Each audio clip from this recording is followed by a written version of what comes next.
Ну, мне позвонили, сказали, следователь позвонил, сказал, что вызывает на допрос, что я говорю о том, что я с ребенком одна дома, и что я только могу с ним, мне некому оставить, все работают. Вот. Ну и мы вышли как бы на улицу с ребенком, садились в машину. И, ну и потом уже приехали на бусике, вышла милиция, допрос, этот обыск. Вот. Ребенок мой плакал, очень испугался, что забирают его планшет, мамин телефон забирают. Расскажи, как мама. Ну, он, когда они забирают, мама говорит, а куда забирают мой планшет? Я говорю, ну, Матюша, так надо, а потом вернут, говорю. А телефон твой, ну, звонить же будут тебе, как ты будешь? Я говорю, ну, я уже не помню, что я ему там говорила, как я ему объясняла. Но когда я выходила из двери, он такой, мама, тебя что, забирают? Ну и там уже мама моя включилась, она как-то его я...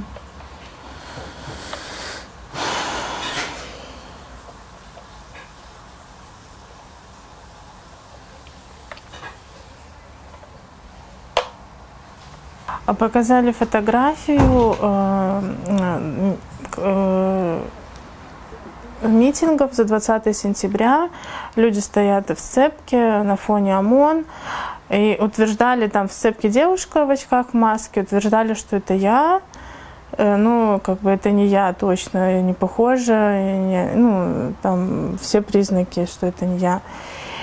И говорили, что это я, сознайся, сейчас будет экспертиза, она подтвердит. Я говорю, ну давайте экспертизу, я не против, потому что в моих же интересах, ну, что это не я в этом 100% уверена. Вот, я сказала, что защитника хочу, они вызвали мне защитника, защитник приехал в 15:30, вот, мы побеседовали, допрос был, я устно сказала, что это не я, на себя, ну, не похоже, это не я, меня там не было, я ни в чем не участвовала. Ну и все, они показали мне документы, что я еду на ИВС на 3 суток, как это,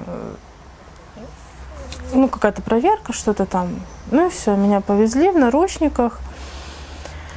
В наручниках 3 суток я там провела, без матраса, одеяло, подушки, такие правила. В 10 отбой, в 6 утра подъем. Вот.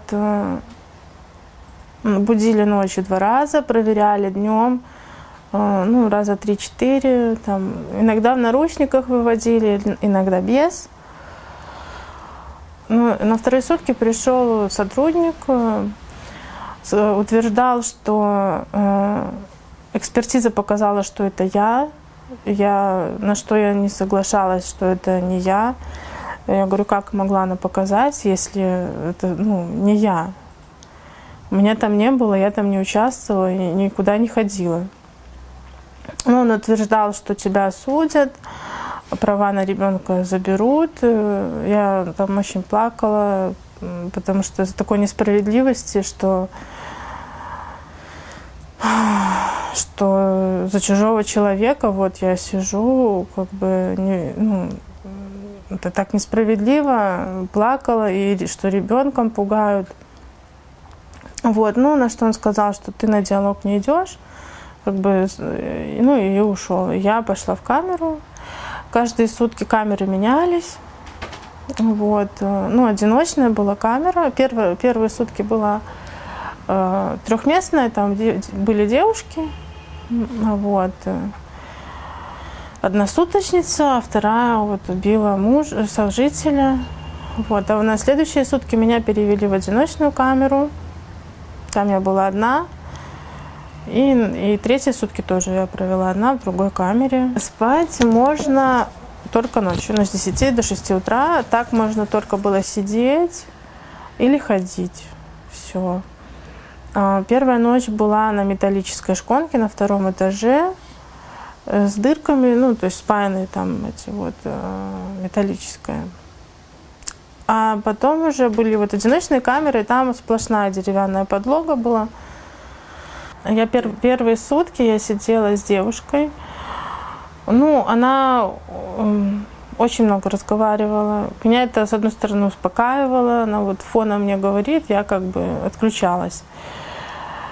Вот. Но как бы все время тема какая-то политическая была, ну, и на что как бы я ничего не разбираюсь, и как бы вдаваться в подробности какие-то. Ну, я просто слушала. Вот, ну, как-то она знала, что... Она много знала про политических, утверждала, что вот какие-то правила здесь особенные для них. Ну, видимо, я такое считалась, не знаю. Вот, ночью подселили девушку, которая убила сожителя своего. Ну, там матрас, как бы одеяло, все и дали. Вот, ну, и они там тоже ночью беседовали, как музыкой для меня были. Успокаивалась и засыпала, потом они засыпали, и просыпалась я, там плакала очень много. Я наверняка уверена, что у них в ВВС есть какое-то распоряжение общее о том, как должны содержаться заключенные. Неважно какие, политические, неполитические. Правило есть правило. Оно одно на всех должно как-то. Я понимаю, что там могут быть ситуации, да, когда человек там буянит, его там садят, наверное, куда-то в изоляцию. Но это тоже правило, что вот так происходит, вот он то-то сделал, его как бы наказывают. Но я там вела себя очень спокойно, корректно, за что мне так было наказывать, я не знаю. Я считаю, что правила, они должны быть одинаковы для всех.